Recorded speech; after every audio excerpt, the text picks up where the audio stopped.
მოგესალმებით ჩემდეგი პოდკასტი, რომელშიც საუბრობთ ხოლმე მეცნიერებაზე, ტექნოლოგიებზე. დღეს გვაქვს განსხვავებული პოდკასტი, იმიტომ რომ სულ ცოტა ხნის წინ გაეშვა არტემის 2-ის მისია. ეს არის მისია, მოგესალმებით, მთვარესთან დაკავშირებული. ასტრონომები 54 წლის შემდეგ მიდიან მთვარისკენ. მთვარეზე არ დასხდებიან ისინი, მაგრამ მთვარისკენ მიდიან. აი ამ ყველაფერს მიმოვიხილავთ დღეს, რატომ არის ეს მისია მნიშვნელოვანი, რატომ 54 წლის შემდეგ, რა უნდა მოგვიტანოს საბოლოო ჯამში ამ მისიამ და შეიძლება მეც ამბები რაღაც სიახლე გავიგო ჩემს სტუმართან საუბარში. გამარჯობა. გამარჯობა. ჩვენ სტუმარი არის გია ჯავახიშვილი, ილიას უნივერსიტეტის ასოცირებული პროფესორი, ასტრონომი და რა ვიცი, მე მომინდა რომ თქვენ მომიყვანეთ, როდესაც თქვენ კი მითხარით თუ შეიძლება ეს სპეციფიურად ჩემის არ იყოსო, მაგრამ ერთ-ერთ თქვენ გამახსენდით და მომინდა რომ დაკავშირებოდეთ და გამიხარდა რომ თქვენს მოახერხეთ ჩვენთან მოსვლა. თან რაღაცა სწრაფ რეჟიმში ვწერთ გამოდის, იმიტომ რომ ჯერ კიდე გუშინ რამე გავათენე. ანუ გუშინ არც გამოდის, დღეს გავათენე, იმიტომ რომ რამე ხო. ჩვენი დროით, სხვათა შორის თითქმის ზუსტად დაჯდა, იმიტომ რომ საუბარი იყო 3:24 წუთზე და 3:34 წუთზე გაეშვა, მგონი რაღაცა. ხო, დიდი აცდენა არ იყო ნამდვილად. ეს ფანჯარაში ხდებოდა მთავარია. კი, ფანჯარაში მოხდა. და რა ვიცი, ყველაფერმა წარმატებით ჩაიარა, პირველ რიგში იყო იქ საუბარი, რომ ამინძის ეშინოდათ, ამინძ არაობა 80% იყო იქ სხვათა შორის, რომ ნახე, რომ 80% იყო, რომ კარგი ამინდი იყო, მერე ყურებისას იყო, რომ 90%-ია და მე იქ უკვე პროცედურები, რომ ალბათ ასევე მიმოვიხილავთ. მაგრამ სანამ პირდაპირ არტემისზე გადავალთ, შეგვიძლია რაღაც ქრონოლოგიურად ისტორიაც გავიაროთ, ხო, რატო ავირჩიეთ საერთოდ მთვარე, ბუნებრივია, იმიტომ რომ ყველაზე ახლოს არის, მაგრამ მაინც მივყვეთ, ხო, ანუ როგორ დაიწყო საერთოდ, მე ვიცი 1961 წელს კენედი გამოვიდა კონგრესში და თქვა, რომ მოკლედ 60-იანების ბოლოში ვაპირებთ მთვარის ათვისებას, რაც შეასრულეს, თვითონ ვერ მოესწრო, მაგრამ მაინც და დავიწყოთ აქედან ალბათ ის ცივი ომის ფაქტორი ვილაპარაკოთ და ყველაფერი ნელ-ნელა განვიხილოთ. კი ბატონო. კიდევ ერთხელ მოგესალმებით, ახლა დავით ერთ შევასწორო, ასტრონომები კი არ მიუბრუნდნენ, თუ ასტრონავტები მიუბრუნდნენ თუ არა. ხო, ასტრონომები სულ ყოველთვის უყურებენ ხოლმე თვალს, კი. ახლა თუ დავიწყეთ ვაგედან, თუნდაც იყო საერთოდ ეს 60-იანი წლების დასაწყისი და 50-იანების ბოლო ძალიან მნიშვნელოვანი იყო აი ამ ცივილიზაციულ ომთან დაკავშირებით რა, ეს ამერიკელების და რუსების, ანუ საბჭოთა კავშირის ცივ დაპირისპირებასთან დაკავშირებით. პირველი თანამგზავრი რუსებმა გაუშვეს 57 წლის 4 ოქტომბერს სპუტნიკი, მერე ამაზე ძალიან დაიძაბა ამერიკა, იმიტომ რომ თანამგზავრის გაშვებას ნიშნავდა, რომ რუსებს უკვე ჰქონდათ საშუალება, რომ ატომური ბომბი მიეტანენ და ჩამოეგდოთ მათ თავზე და ეს უკვე მაგას ნიშნავდა, იმიტომ რომ თელ დედამიწა სული და ეს თანამგზავრი. შემდეგ იყო პირველი კოსმონავტის გაშვება, რომელთა დაასწრეს ასევე ახლოთ 1 წლით დაასწრეს სრული ორბიტის შემთხვევაში, იმიტომ რომ ამერიკელებმა 1 თვის შემდეგ გაგარინის გაფრენის შემდეგ 12 აპრილს სხვა შორის ახლა კოსმონავტიკის დღე იქნება მალე 12 აპრილს გაგარინი გაფრინდა და 1 თვის შემდეგ აუშვეს ამერიკელებმა გვარი მავიწყდება სამწუხაროდ უკაცრავად რომელმაც ნაწილობრივ გაიარა ორბიტა და ისე უკან დაეშვა დედამიწა. სრული ორბიტა არ შემოუვლია, გაგარინა სრული ორბიტა შემოუვლია არა და შემდეგ იყო უკვე შემდეგ 1 წელიწადში დაახლოებით ეს თუ აპრილში იყო, მომავალ წლის იანვარში იყო ამერიკელებმა გაუშვეს რომელიც ორბიტას შემოუვლია. ეს 50-იანების ბოლოში ხდება, ხო? ეს ხდება 61-62 წელი. ადამიანის გაშვებაზე ლაპარაკი კი და აი მაშინ ნათქვამი აქვს რომ ჩვენ თვარზე ვაფერებთ. ხო, კენეს უკვე ნათქვამია. აი ზუსტად ამ შუალედში თქვა, როცა გაუშვეს ადამიანი, შუალედში თქვა კენედმა, კენედი მორალური წამოწია. დამოწია, რომ იმიტომ რომ მიხვდა რომ ძალიან სერიოზული ჩამორჩენა ჰქონდა თვითონ რუსებთან შედარებით რაღაც კოსმონავტიკის მიმართულებით. მე აქვე ერთ საინტერესო დეტალია, რომ 1958 წელს ამ სპუტნიკის გაფრენის შემდეგ ამერიკელებმა დაარსეს NASA. ეს NASA დაარსებულია ეიზენჰაუერის ბრძანებით და ზუსტად NASA-ს უნდა მოეწეს მთელი ეს ყველაფერი, რომელიც უნდა გაეკეთებინა ორგანიზაცია აი ამ საკითხებისათვის. აქვე უნდა ცოტა მე ვიტყვი, NASA-სთან NASA შესანიშნავი და ძალიან მნიშვნელოვანი ორგანიზაცია გამოდგა და დამსახურება კიდევ არის მენეჯმენტის, მისი რომ რაღაცა აი ვები, ცნობილი ვები, ჯეიმს ვები, რომელიც ყველას გონია რომ მეცნიერი იყო, არა იყო არანაირად მეცნიერებასთან კავშირი არ ჰქონდა, დირექტორი იყო ჩაოლებრივი, იყო ადმინისტრატორი მეტი არაფერი, მაგრამ ის საპატივცემულო ტელესკოპს დაარქვეს სახელი. ეხლა შემდეგ იყო კენედის ეს ცნობილი გამოსვლა, რომ სანამ ცოცხალი იყო ცხონებული, მან გამოთქვა, რომ ამერიკელები უნდა მივიდნენ მთვარეზე, დაბრუნდნენ ჯანმრთელად და მშვიდად, ეგ ერთი და მეორე ძალიან სერიოზული პროგრამა, სხვა შორის მე მთვარეზე მეტად ის პროგრამა მნიშვნელოვანი მგონია. კენედიმ თქვა, რომ ამერიკელები მიფრინდებიან ყველა პლანეტასთან. ეს საინტერესო იყო, იცით რა დაიწყეს ამერიკელებმა იქ მერკური, მარსი, აი ყველა პლანეტას ჩაუვარეს, ახლოს გადაიღეს, ყველაფერი ეს გააკეთეს და ბოლო ის ახალი ჰორიზონტები ეს ძალიან გახმაურებული თანამგზავრი ვარ, ეგაც მაგ პროგრამით იყო, სხვა შორის პლუტონზე ვერ მიასწრეს უბრალოდ პლუტონს სახელი ჩამოართვეს. ის გაუშვეს, მაგრამ პლუტონს სახელი ჩამოართვეს ამ დროს და ნუ ახლა პრაქტიკულად ისინი მიფრინდნენ ყველა ამ პლანეტასთან. აი მაგ ყველაფრით გადაასწრეს საბჭოთა კავშირს რა, რომ ტექნოლოგიურად ამას ყველაფერი ძალიან ბევრი ჭერნა ხო ვოიაჯერები, მე პიონერი, იქამდე და ეს ყველაფერი იყო აი ამ NASA-ს დამსახურება და დიდი აი პირველად კენედის სიტყვების დამსახურება სხვათა შორის, რომ კენედიმ ეს რო თქვა რაღაც საპროგრამო სიტყვა ამან გამოიწვია მთლიანად აღფრთოვანა მე დაფინანსების გაზ და მე ყველაფერი და მე წავიდა და ეს მნიშვნელოვანია რომ ადმინისტრაციის შეცვლის შემდეგაც არ შეიცვალა ეს პოლიტიკა ხო იმიტომ ჩვენ ხედავთ ხშირად რომ ამერიკაში შეიცვლება ხელისუფლებები ხა რუსეთისგან განსხვავებით და ანუ ადმინისტრაციების შეცვლა იწვევს ხოლმე მე პოლიტიკის გადახედვას რაღაცეები და აქ ფაქტია რომ ამას მიყვა გაყვა შემდეგი ეს კოსმოსური რბოლა იყო ეროვნული პრიორიტეტების საქმე და მაგაშია აი არაოფიციალურ კოსმოსურ გონად მან ერთ შეკითხვა გამიჩნდა რომ ანუ გასაგებია რომ აი გაასწრო თავიდან ეს გაგარინი ახსენეთ თქვენ მაგრამ აი როგორ ხერხდება და როგორ ხდება ეს ჩემს ბევრმა არ იცის და ვერც ხვდება რომ ანუ როგორ მოხდა რომ ეს სწრაფად უცებ ვიღებთ რეალობას რომ ერთი მხრივ აგერ ასწრებს საბჭოთა კავშირი და რამდენიმე წელიწადში ერთი ის რომ დაუშვათ დაждდა ხო ვერ მეორე ის ვეღარც დაждდა ხო არც დამждარა ხო ანუ საბჭოთა კავშირი ანუ აი მაგ დეტალია რომ საბჭოთა კავშირი აღარ დაждდა ხო აი ეგაა საბჭოთა კავშირი შეეძლო დაждდა საბჭოთა კავშირის ტექნიკურად მაშინ ქონდა ძალიან კარგი აპარატურაც ყველაფერი მაგრამ ფინანსურად ეს უკვე ძალიან დიდი დანახარჯი იყო საბჭოთა კავშირისთვის ინტერესი იყო პირველობა რა ხან ამერიკელებმა დაასწრეს ამე უკვე ჩაიქნიეს ხელი მთვარეზე მე გადაიწყო ყველა მარსზე უნდა ის გაკეთება და 2003 წელს ვარდაშილი იყო საბჭოთა კავშირი ალბათ ორივე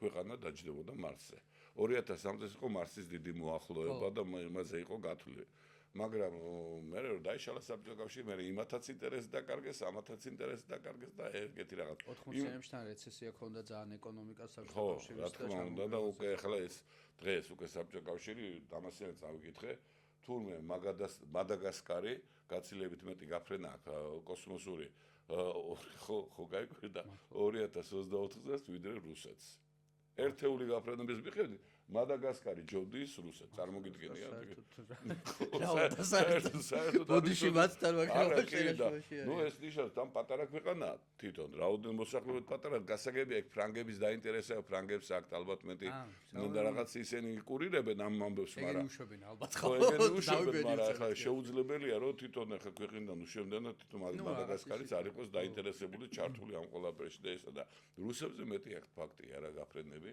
მე მგონი წლიური გაფრენათა რაოდენობა იმათი იყო 88 და ამათი იყო 84 თუ რაღაც. ფათაშორის იმ დღეს უსმენდი მე თვითონაც. გუშინ, ფათაშორის ერთ-ერთი რუსი ისე პოპულარიზატორი რა და მაგათაც უსმენ ხოლმე ფათაშორის. ყავთ ნორმალური ისეთი პოპულარიზატორები და მაგათ კითხა ერთ-ერთი სურდინზე ხო არ ამბობ?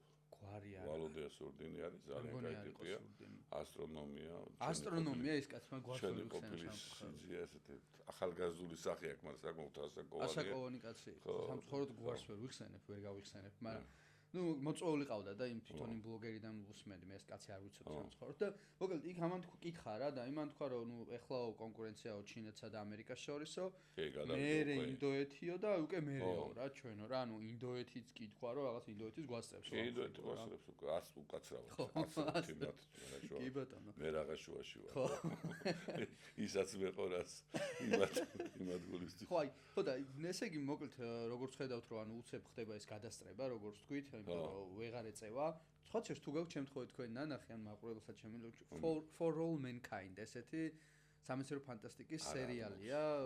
მე გირჩევთ თქვენ და მაყურებელსაც ვურჩევ, რადგან ამ თემაზე გვისმენთ, იმიტომ რომ მანდ არის ალტერნატიულ რეალობაზე, სადაც საბჭოთა კავშირი არ იშლება, ესეთი ამერიკული სერიალია და აი თქვენ რაც თქვით, რომ საბჭოთა კავშირი ესე ვთქვათ რეცესია იწყება ეკონომიკური და ნებდება თვარესთან დაკავშირებით, არ ნებდება. და ზუსტად თქვენი ის გამახსდა 2003-ზე თქვით რომ მარსი.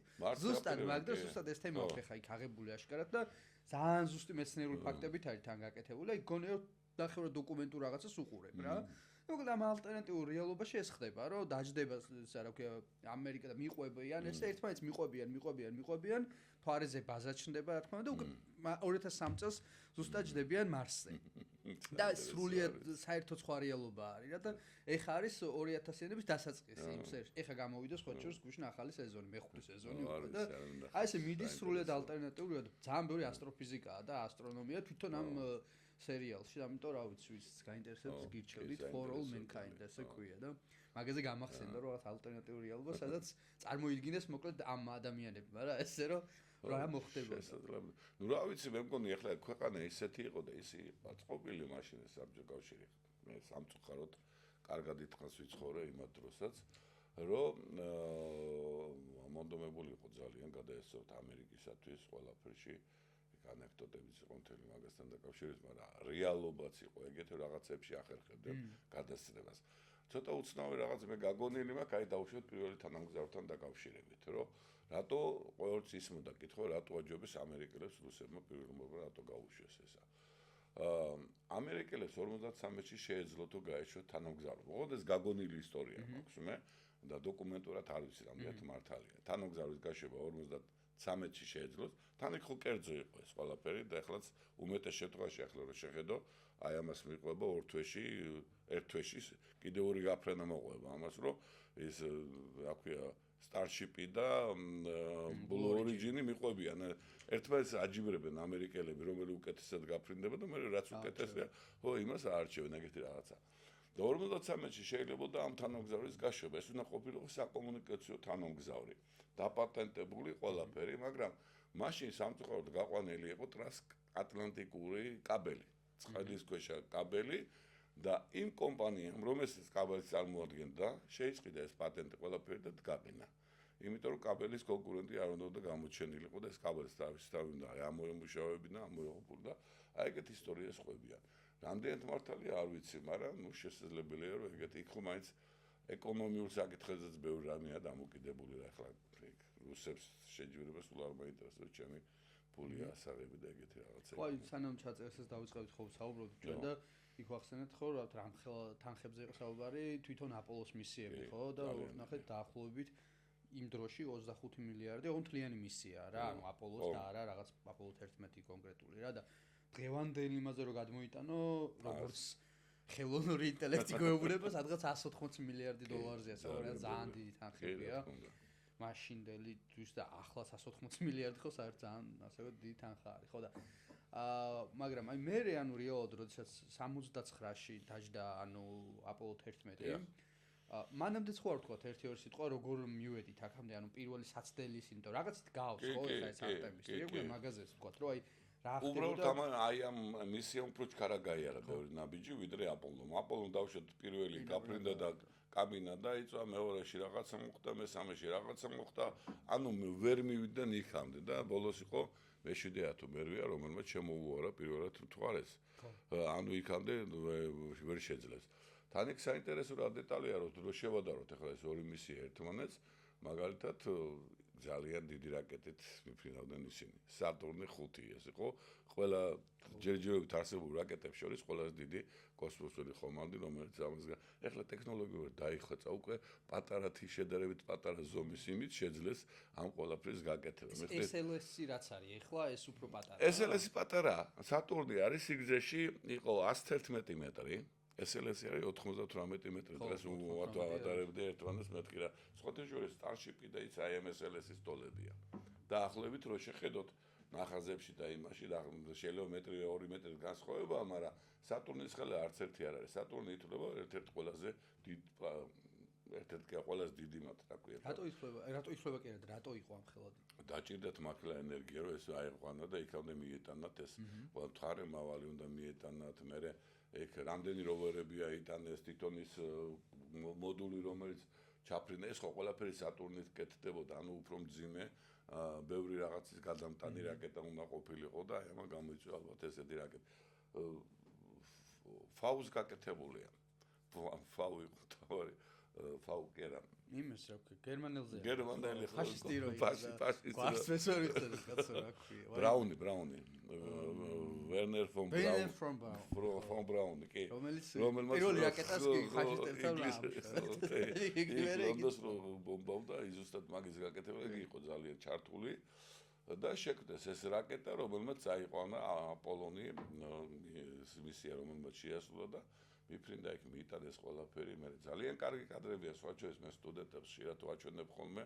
აი თავისუფალი ვარდით საჩქარებაზე, როგორ მოძრაობენ ეს კოსმოსი, რო ცელქობენ კოსმონავტები თვარის ზედაპირს და ეს ყველაფერი არის სასიამოვნო საყურებელი, ეს რო უყურებ რაღაც ესეთი კარგი შეგრძნება მაქვს ხოლმე და ეგეთი რაღაცები იყო.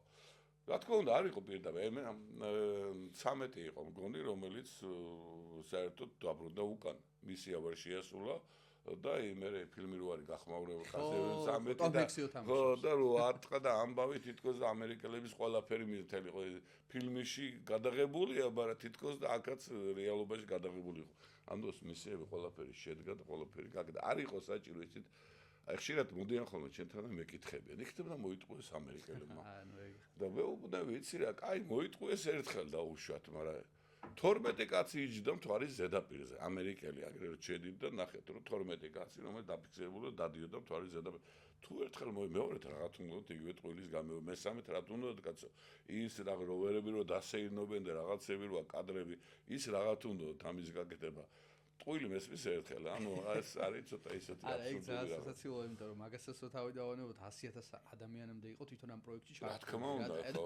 ასეთი მასშტაბების გაყალბება რომ შენ 100,000 ადამიანი. იცი რაშია საქმე, ტექნიკურად მაშინ პოლიტიკური სიტუაცია ისეთი იყო, რომ ტყუილიც გამართლებული იყო.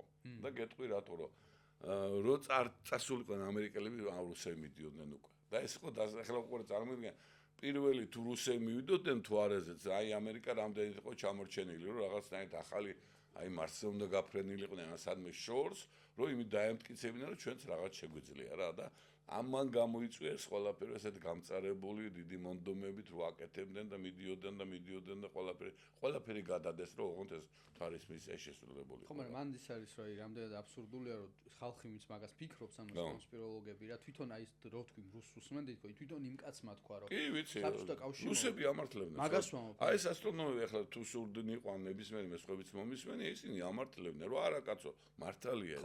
ნამდვილად გაფრინდნენ, ნამდვილად ჩვენო ერთხელო არ მოხც კაცი იყო და ის მოესწრო ესე იგი უჩანს და არც ერთხელო არავისო არ უარყვიაო საბჭოთა კავშირში როგორც იმათმა აღიარეს რომ გაგარინიო ჩვენ გაუშვით და ამერიკაში არ ყოფილო იმიტომ რომ ესო მაინც სხვა რაღაცაა ხო ეგ არის ხარ თვითონ მოწინააღმდეგე რო აღიარა ხო მაგრამ ეს ახლა ტყელი დედამიწის მინდევრები და ეგ სასტავი რო არის რაღაც უკაცრავად ამ სიტყვის და ეგეთებს ხო ის ყველაფერი ვერ დააჯერებ რა გინდა თვარეზე დროშა რატო ქანაობდა ამიტომ რომ დაარჭო ფიქანავებს გინდა თვარე იყოს სადაც გინდა აი კოსმოსში რო გაიტანდა ესე გააკეთო გაარხიო ის გააგრძელებს თავის ხელას ჩვეულებრივი ვიბრაცია ეგაც ერთ-ერთი საერთოდ რატო ქარი არ არის რატო ქანავს დროშა თვარეზე და რაღაც ეგეთები აქვს ხო ну აიხაც რომ ამ თემას რო ვაშუქებდით გუშინთელი ღამე ვაშუქებდით ნექსტზე და ანუ იქ სულ კომენტარები ხა გაშვების თვითონ პოსტის ქვეშ კომენტარები რო ნახოთ არ ვიცი გუგლში ეგიწუხდებათ სულ ეგ არის რომ იდეა იტყუებიან თავიდან დაიწყეს ეს ტყუილები აღარ გითხულობ ხო ანუ ის იგივეა ამიტომ რაღაც ეცი ყველაფერს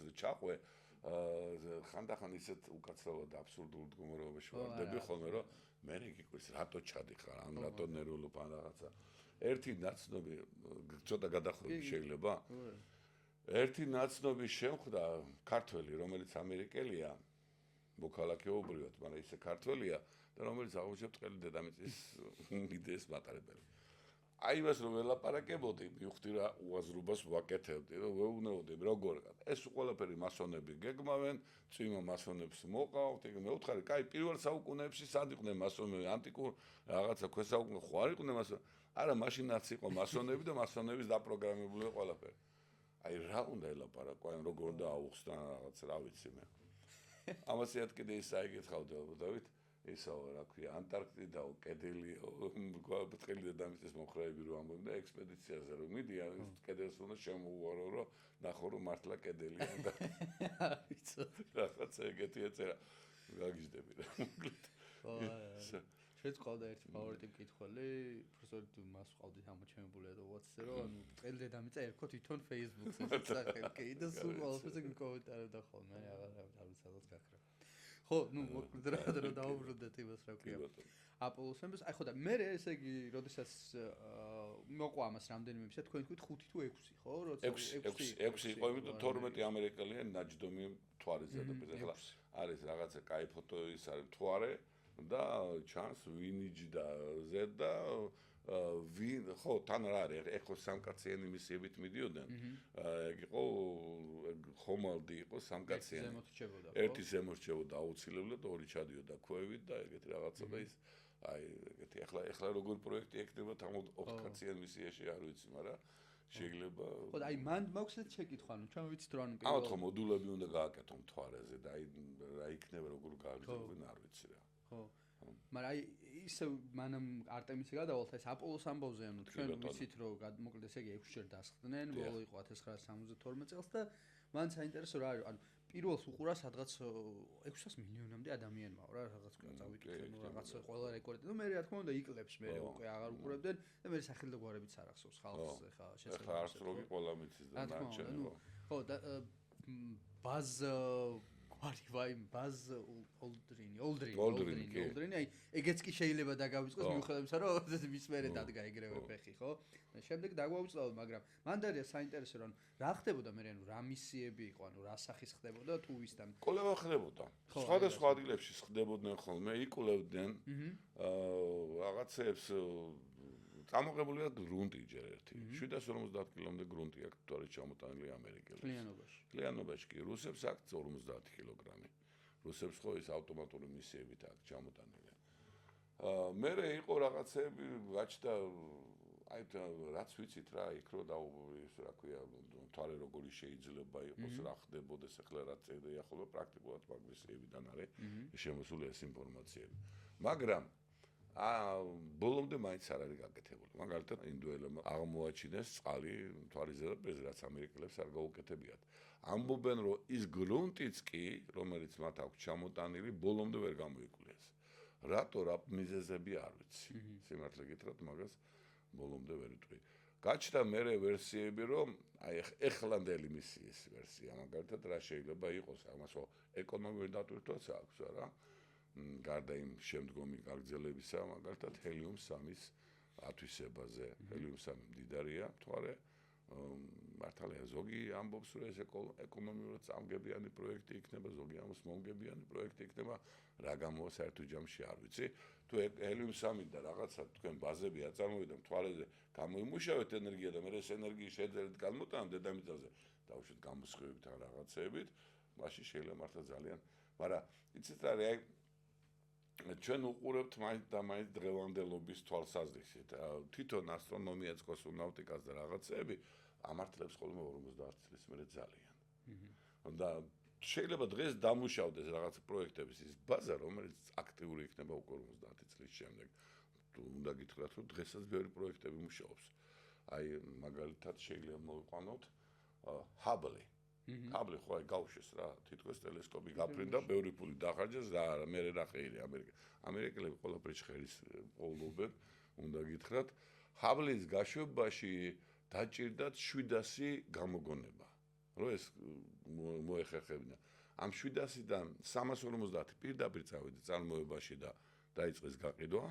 და 350 ისეთი იყო, რომელიც დაიდო ცოტა ხნით და მე ცოტა ხანში წავიდა წარმოებაში, მე ისე მოგება მოიტანე იმანს. ახლა თუ მიაქცია ყურადღება ისევ არტემის თუ გადავა, არტემისი არის 4 კუბსატი არის, გაატანეს 4 კუბსატი, ეთყობა იმაშიც ფული აიღეს. ერთი არგენტინელებისა, ერთი საუდის არაბეთი, სამხრეთ კორეა და გერმანელების 4 წელი კუბსატი გაუშვეს, ესე იგი, პარალელურად გააყოლეს რა თან. ხო, ხო, სხვადასხვა, იმიტომ რომ ეს ცოტა ზევით ადის და ზევით რო გაუშვა რაღაც გააჩნია რომელი რადიაციულ რისთვის სჭირდებათ ეს კურსად რა სიმაღლის ინტერესები ქონდათ. აი ეგეთი რაღაცები, ანუ ყველაფერი არის დაკავშირებული მაინც ბოლოში მიდის ფინანსებისაკენ და პროგრესისაკენ. ეს რა ერთმანეთთან ხეირშია. ნუ ფაქტია რომ 72-ში რო დასხდნენ, იმის მერე გაჩერდა ეს მისიები. კი, გაჩერდა. აი რაღაცნაირად უკვე ინტერესი დაიკარგა, იმიტომ რომ რეალურად ხელშესახები ვერაფერი ვერ ნახეს, რომელიც მაშინვე შეიძლებოდა მომგებიანი ყოფილიყო. და გადაერთდნენ ცოტა უკვე სხვა კვლევებზე, გაიტანეს ასტრონომია, შექმნეს ეს კოსმოსური ადგილობრივი სადგურები, რომლებზეც უწყლობის მდგომარეობაში ბევრი რაღაც კვლევა იყო გასაკეთებელი და საჭირო და ეგეთი რამე. ხო, აი მე მაგაზე ზუსტად რო უსმენდი, ან ერთ-ერთი ასტრონომი იყო, რომელმაც თქვა, რომ ანტარქტიდას შეადარა, რომ ანუ თუ მაგალითად ანტარქტიდაზეო რო ადამიანი მივიდაო, თავიდან მალევე წამოვიდაო, მაგრამ მერე დაბრუნდაო და ეხლა მიდის კვლევებიო იქ რა და ეს პროცესები შეადარა მაგას. თქვენ ახსენეთ კიდევაც რომ მზადების მომენტი რამდენად ხარ მზად, რამდენად ნუ თითქოს ეხლა რა თქმა უნდა ეხლა უფრო ტექნოლოგიურ შესაძლებლობები უფრო წინ არის წასული ბევრი რაღაცა და ალბათ უფრო არის ამბიცია რომ თვარეზე უბრალოდ ჩასვლა ჩამოსვლა აღარ მოხდება და გინდას მარტო გუნდის წამოღება აღარ მოხდება. საუბარი რომ ბაზა უნდა გაკეთდეს. მაგრამ დარწმუნებული ვარ მაგაში რომ ეს ყველაფერი არის მზადება მარსისათვის. რომ იმიტომ რომ თვარეზე ბაზიდან გაფრინდეს მარსის მოდული და მარსის ისა. წარმოიდგინეთ თვარის ბაზიდან გაფრენილი მარსის მოდულს აღარ დაჭირდება ესეთი მახინა რაკეტები. საცხოვრებელი მოდულები უფრო დიდი იქნება, იმიტომ რომ აი ამ პატარა მოცულობაში როგორ უნდა იცხოვროს ადამიანმა 6 თვე. და ჯერ იქნება შუალედური ეტაპი იქნება გადაფრენა მარსის თვარე და მერე ჩამოსვლა დედამიწაზე. დედამიწაზე ალბათ მაინც ესეთ ცოტა დიდი ისინი დაგვჭირდება, სანამ ცოტა ახალ რაღაც კაი ტექნოლოგიურ ახალ იმას არ მივაგნებთ, რომ ჩვენ დავიწყოთ ცოტა განსხვავებული საშუალებებით მოგზაურობა. ხო, აი ეს არის ძალიან საინტერესო მომენტი, რაც მეც მაინტერესებს, ანუ რეალურად ხარ რა ვთქვით მარსისთვის მზადება. ხო, ამას ხო თქვენც არ ამბობთ, მაგრამ ხო თვითონ ძალიან ბევრმა იქ თვითონ ვინც ნიშნავს ამბობენ, ხო. ეს ნიშნავს იმაზე, რომ ეს იმას ნიშნავს, რომ ნუ მართლა რეალურად გეგმა რეალურად თვარეზე უბრალოდ დაждო მაგ არ არის. არა, კოსმოსური გაფრენები წამების სიზუსტე არის ხოლმე გაწერილი რა ხდება, როგორ მოხდება, სად მიფრინდება, როგორ შემოულის, როგორი ორბიტა ექნება, როგორ დააჩქარდა და იმიტომ რომ ძალიან ბევრი ვარიანტები აქვს ჩადებული ამա და ეს არის ფრენა სუფთა ექსპერიმენტული რა, რომ აი კოსმონავტებმა თვითონაც უნდა მართონ. ეხლა იქ სხვათა პილოტი არის ერთი ხომალდის მეთაურია და ორი ფრენის სპეციალისტია. ცოტა გაუგებარი რაღაცა ფრენის სპეციალისტი. ნუ ესე იგი ყველას აჩვევენ თუნდაც ინდივიდუალურ პერსონალურ მართვას რა რაღაცები, ავარჯიშებენ რაღაცებს, რომ აი მომავალში რომ დაჭირდებათ, ეს ინფორმაცია უკვე მიღებული ქონდეთ, უკვე იცოდნენ, რომ იმიტომ მარსის ფრენა არის ძალიან დიდი ფრენა რა. ადამიანისათვის და ყველაფერს გაცილებით დიდი მომზადება ჭირდება. რომელსაც დაახლოებით 4-დან 6 თვეის ფარგლებში მარტო მისვლას ერთი მიმართულებით კიდე. ეხლა იქ ძეოდელი წარმოდგენილი. ხო, ძალიან ძნელია და ამიტომ ჯობია რომ ეს მოხდეს თვარიდან. თვარეზე მოამზადებენ ბაზებს, თვარეზე იქნება აგებული ის მოდულები, რომელიც მერე მარსზე გაფრინდება და მერე იქიდან წავლენ გაფრინდება. აი ხა ვინც გვისმენს ბევრ შემოვა შეკითხვა გაუჩნდა რომ კაი გასაგებია რა თვარეზე რა უნდა რაღაც აქედან წავიდე, მაგრამ ეს ალბათ აუხსნათ რომ რატომ თვარეზე, იმიტომ რომ აქ თვარეზე არ არის ატმოსფერო.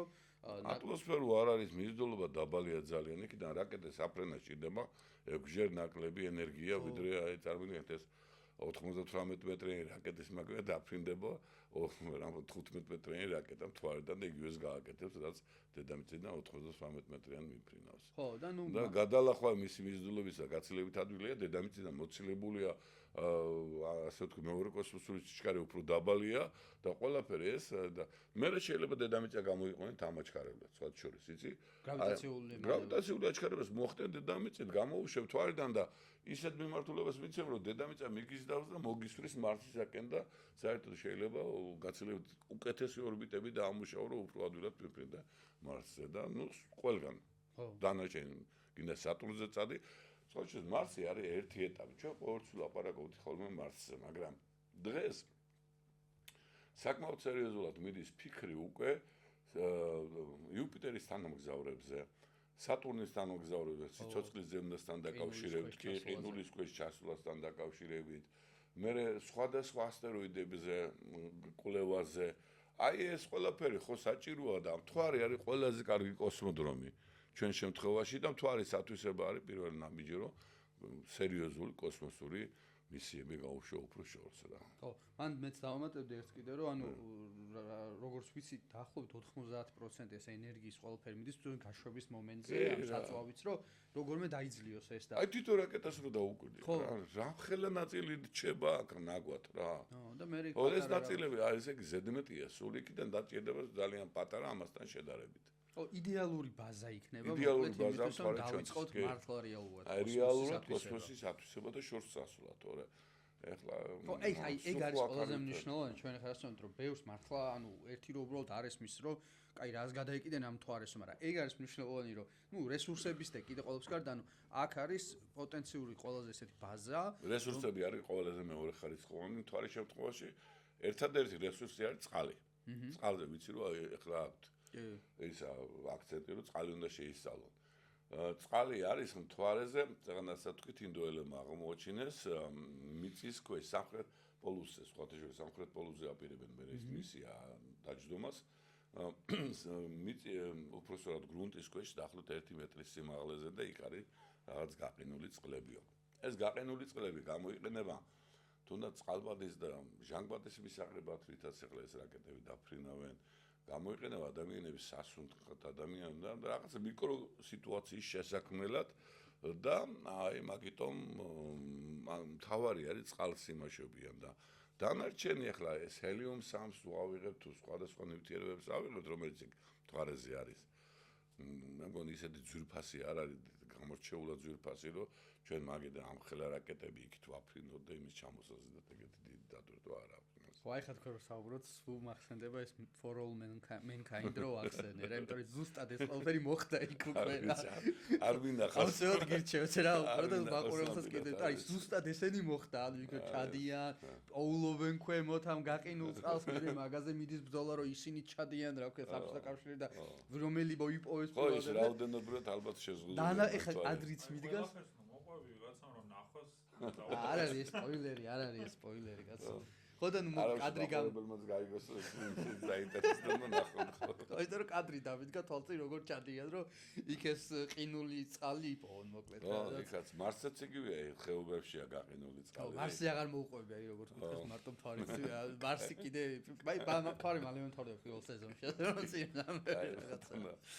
ხო რისი თქმა მინდოდა რომ არ დამეკარგოს ისე ხო მანდ არის რა პრაქტიკულად შეჯიბრი ახლა იქნება ალბათ ამერიკელებსა და ჩინელებს შორის მაგ მიმართულებით ჯერ ინდოეთი არ არის თლათი დონეზე რომ ამ ორს შეეჯიბროს და ნუ ესეთი უკვე ხო და აი მაგას ვამბობდი რომ ანუ ესე იგი რეალურად ამხელა რაღაცა ხო მეორე მნიშვნელოვანი ფაქტორი იყო რომელიც ასევე მოვიცნე და ასე ძალიან დამაინტერესა რომ ახლა ხო არის ანუ რადიო დაბინძურებას რაც ეძახიან რა ანუ ეს ტელეფონები და რაც მოდის რა და ეს სპეციალურ ჩვენს ესე ვთქვათ არ ვიცი მაგას რა გორი ტელესკოპები ქვია რადიო ტელესკოპები ხო ალბათ რადიო ტელესკოპები რომლებიც ძალიან შორს აფიქსირებენ რაღაც და აი მაგას ამბობდნენ რომ ეგ უშლისო ხელსო მათ შორის აქო დედამიწაზეო რა და თვარის ეს რადიო გამოსხივება ჩვენი გამოსხივება ხო ჩვენი გამოსხივება ტელეფონების რაღაცები უშლის მაგალითად რადიო ტელესკოპებსო კი უშლის ამიტომ ცდილობენ ხოლმე ცოტა მოშორება მაგას ვამბობ ხო და მანდ იყო საუბარი რომ იგივე სისტემების თვარის ბნელ მხარეს გადატანას შემთხვევაში მაგას კიდე უფრო საერთოდ ანუ უფრო თავისუფლად შეიძლება რომ იქ განათავსოს თავისთავად ეხლა თვარეზე ობსერვატორიის გამართვა საზრი აქვს რა თქმა უნდა იმიტომ რომ ატმოსფეროარი არ გიშლის ხელს და რადიო ტელესკოპებისაც კი შეიძლება უცოტად რაღაცა ხო მაგას ამოდე დამაინტერესა მაგიტო ვიკითხე ხა რამდენი თვარეზე ვარ გაიტანე კოსმოსში გაიტანე და სადაც კიდე ეს აფრინე ეს ვებივით აფრინე რა მნიშვნელობა მაინც თვარეზე დაყენებას ეხლა თუ იქ შეიძლება თვითონ ხმელეთზე დგას რამე განსხვავება არ ვიცი მე მაგას შევერუკები პრინციპული არა ხო პრინციპული არ არის შეიძლება იმის მართვა ისე რომ აი ხმელეთი ვერაფერს ხო აი შეკითხვა მე გამიშთა უბრალოდ ერთ-ერთი ასტრონომი რომელსაც ნუ ერთადერთი ის არის რომ ხმელეთზე შეიძლება დასვა იქ გააკეთო სადგური ჩაიყვანო ასტრონომები ამ შემთხვევაში დასვა ისინი დაცხოვრო და იქვე არიან და ტელესკოპთან ერთად იმუშაონ თორე ეხლა თითო ტელესკოპისთვის იმდენი ტელესკოპი დაფრინავს უკვე საშინელებიც იღებენ რომ კოსმოსური ტელესკოპები მაშინ ამათ ხო არაფრენ რამე ისეთ პრინციპული ახლა აი ვები გაია მშვენიერი ტელესკოპი ძალიან მაგარი ჰაბლი სოხო რა ქვია SDO ყველა დაფრინავ რა ქვია ახლა პარკერი მიდის ვოეჯერები საწავიდან უკვე და არა ვოეჯერები ტელესკოპი არ არის თქო ვოეჯერებს არა ისინი აქტივი ვოეჯერებს აქ ძალიან საინტერესო აპარატურა რომელიც პლაზმას აფიქსირებს აი ახლა ცხელი კედელის ამბავიც ამ გაიგებდი ალბათ რომ ცხელი კედელი დააფიქსირებს რაღაც კედელი თლად კედელი არ არის კედელს ეძახიან ესენი მაგრამ მაღალი ტემპერატურა დააფიქსირებს ჰელიოსფეროს კიდეებთან ამათ ხო და ეგეთი რაღაცები იმდენი დაფრინავს რომ რა ვიცი არცად პრობლემა არ წარმოშობილა ვფიქრე აი მე მაგალითად ხა არ ვიცი შეიძლება გრავიტაციულ ტელესკოპზე აპირებენ კიდე მაგრამ ესეც კოსმოსში იფრენს აი ის შორს რამდენიმე ისეთი აი ბნელ მატერიაზე რომ ნადირობენ ხო იცით ეს უკვე ქვემოთ რო არის ჩასული სადაც აი სად არის მიწის ქვეშ არა აქვს რაღაც ყინულში თუ არა ის ნეიტრონული ტელესკოპებია ნეიტრონული ტელესკოპი უბრალოდ ნეიტრინოს რო იჭერს მართალია ნეიტრინოს იჭერს ხო არულ მასას არა ისინი სხვა ჩვენს ამასინათ იყო ძალიან კარგი ფოტო. ხო და რამე მაგისტვის ხო არ არის თქო идеალური თქო თუ არც ეგ არ გამოვა. თუ არა? მე ვსილობ დავტვირთო თუ არა ხარ. შეიძლება იქაც რაღაც დააყენო ეგეთი, მაგრამ ნუ ახლა პრინციპულად განსხვავებული არ იქნება, ხო?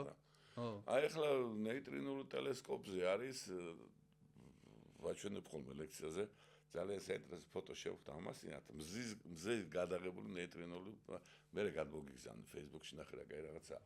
რა შეიცაქმე? ეს მზე რომელიც ამ ნეიტრინულმა ტელესკოპმა გადაიღო არის დედამიწის მეორე მხარეს. წარმოიდგინე შუაღამეს გადაიღო აქედან მზე. იმიტომ რომ ნეიტრინოები ისთვის ვატრებლებია რომელიც გაკვეთენ ხოლმე დედამიწას პირა პრობლემის გარეშე და აქეთ ხრიდან დააფიქსირა დედამიწის მეორე მხარეს მზე. აი ეგეთ ძალიან კარგი ფოტო მე გადმოგიქცე. ხო ბიტო ნეიტრინო ფოტო დიდი გარჩევა არა აქ მაგრამ მზე არა ნუ რაღაცა ესეთი თავისთავად ეს ფაქტი რომ ეს აქედან იქით მზეა გადაღებული ეს ძალიან საინტერესო. ხო ნუ ნეიტრინო ხო ისეთი ნაწილაკია რომელიც ყველაფერს გაკვეთს. ხო და ნუ რაზე აქ თვარეს დაყენებას დედამიწა უფრო სქელი გაქვს ამ შემთხვევაში მეტი დავცხარა დედამიწას.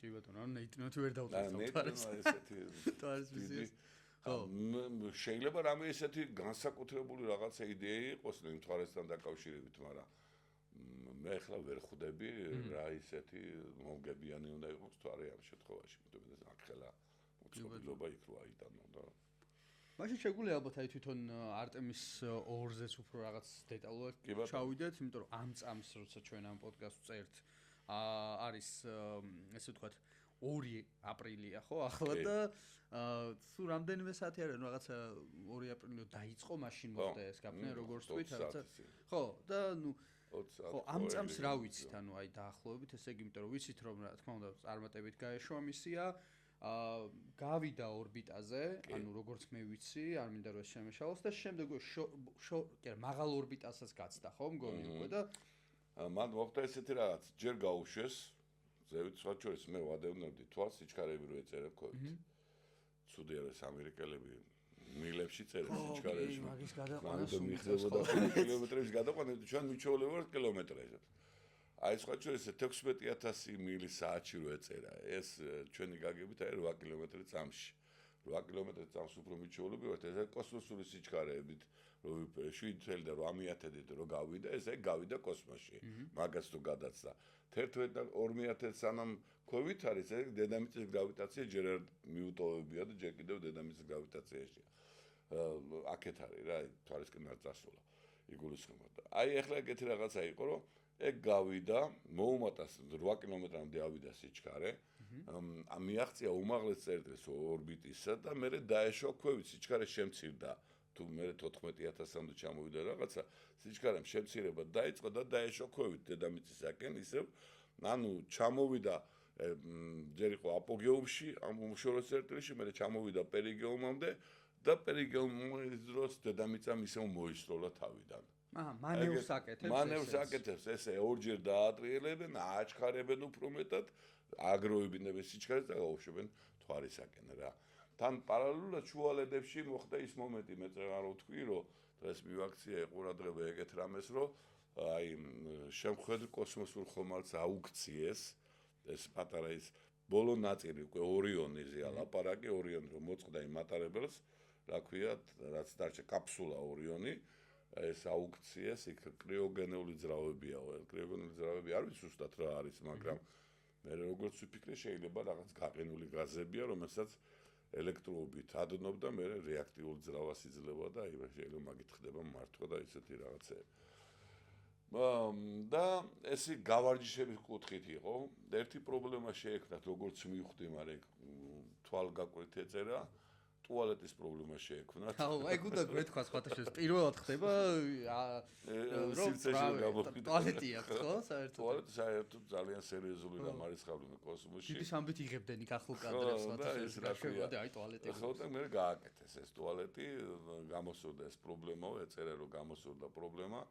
აი ხო საჭირო მიკროგრავიტაცია იქნება მთელი ამბავი და რაღაც ეს ძალიან რთული მოწყობილობაა სხვა შორის კოსმოსური ტუალეტი თურმე ერთ-ერთი ყველაზე ძირი მოწყობილობა და პირველად მოხდა ხო ესე რომ ტუალეტი შეიძლება ადრეც ხდებოდა მაგრამ ჩვენ ინფორმაცია ხო პირველი შემთხვევაა თვითონ გაშვების მომენტში აღნიშნოს რომ უკვე არ ვიცი ეგ არ მინახია მაგრამ ახლა რუსებთან თუ მოხდა ისინი არ გვეტყობდნენ მაგაშია პრობლემა იცით აი ძალიან ბევრი კოსმოსური ინფორმაცია იმალებოდა ხოლმე ბოლომდე არ გამოდიოდა და ნუ ახლა პირველი გავიგე მე ეგ რომ ტუალეტის პრობლემა შეიქმნა ხო არ მეგულისხმობდი თვითონ ეს ფორმით როგორც აქვს ტუალეტი ესე ტუალეტი ხო არ ქონიათ თუ რაღაცა რა ანუ აქ ამათ რო აქვს ტუალეტი იმათ სხვებს არ ქონიათ ეგ არ ვიცი ახლა განსხვავებები არ ვიცი კი ეგ თქვენ მაგას ვამბობ მაგრამ ამას შეექმნა რაღაც პრობლემა ამას ნუ იმიტომ რომ ახალია ალბათ და კარგად ზუსტად ხო აი მიხვდით რომ აი ეს მისია ამერიკელების აზრით ჩემი აზრით ამერიკელების აზრით არის ყველანაირად საცდელი მისია რა ანუ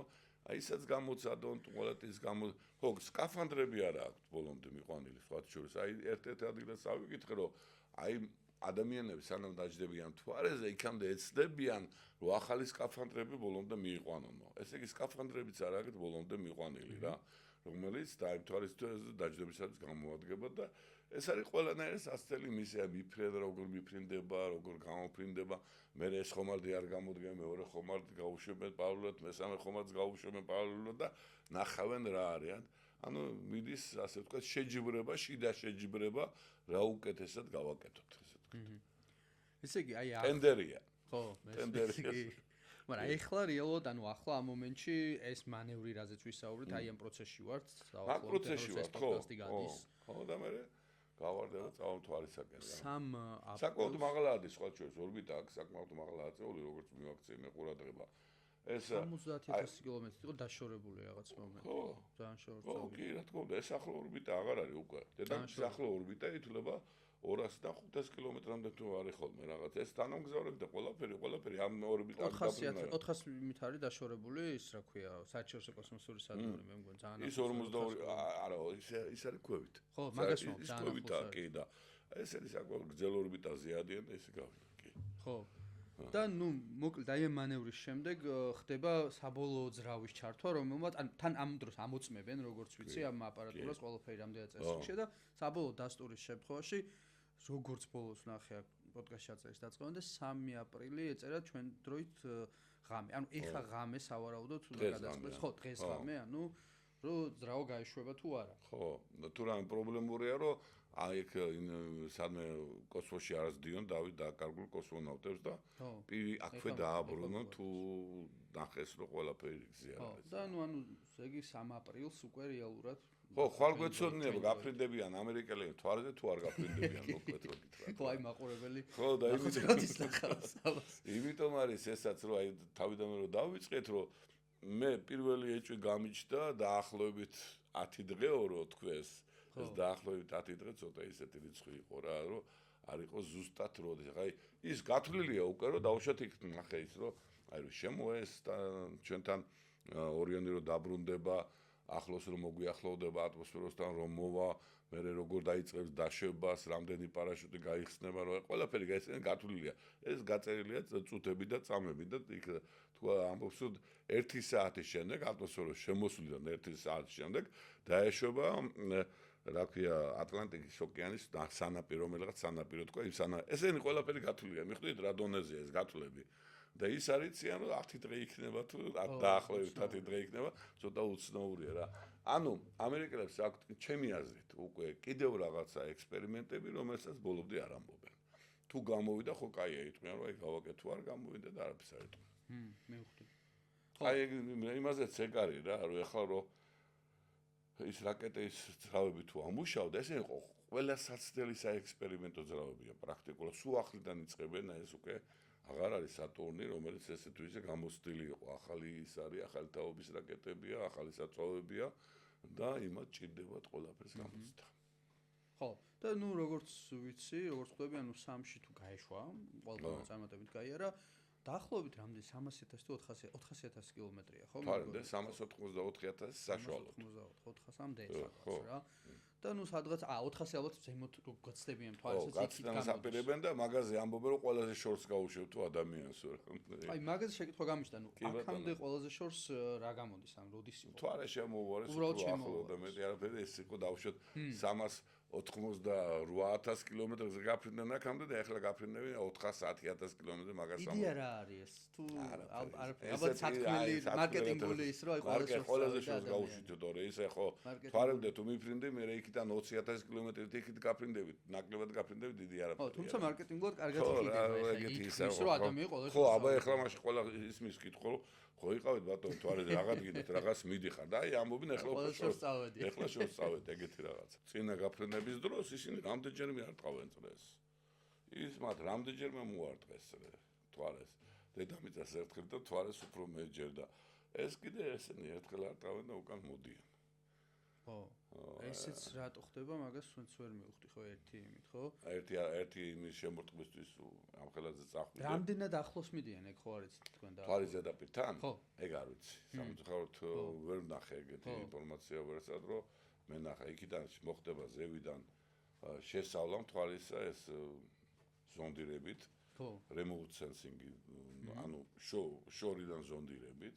გასაგებია ეს ყველაფერი ბევრი აპარატურა იქნება რომელიც ამას დააკვირდებიან თვალეს ყველანაირად ესე ისე მაგრამ თავისთავად ეს ერთხელ მოფრენენ შემოფრენ ცოტა საეჭვო ჩემს ხო საეჭვო კი არ არის ნუ არ ვიცი რა მოკლედ ხო მესმის რა აზრი აქვს არ ვიცი მაგრამ მანდ იყო რომ ანუ თავიდან ვიცით რომ არტემის 3-მა დაესვა უკვე ადამიანი და შემდეგ გადაიდო და არტემის 4-ზე გადავიდან 28 წელს მე მგონი 28 წელს ზუსტად კი და არტემის 3-ის შემთხვევაში თქვენ ხო არ გითხრათ დაახლოებით ანუ რას უნდა ველოდოთ ანუ არტემის 3-ზე ეწერა რაღაცები რაღაც ინფორმაციები კიდევ ისე კვლევითი არის კიდევ ისე მე მგონი დამუშავება იქნება ამ სისტემების დაჯდომის და რაღაცეები მაგრამ თავისთავად მაინც არსებობს თვალეზე იმას ანუ ჩემი აზრით ეს არის ახალი სისტემა რომელიც სანამ ბოლომდე არ მიიყვანეს და დაღეჭეს და არ დარწმუნდნენ რომ ადამიანის უსაფრთხოა ადამიანისთვის და შეუძლია დაბრუნებაც იქამდე ეცდებიან ესეთი გაფრენები გააკეთონ სტარშიპები.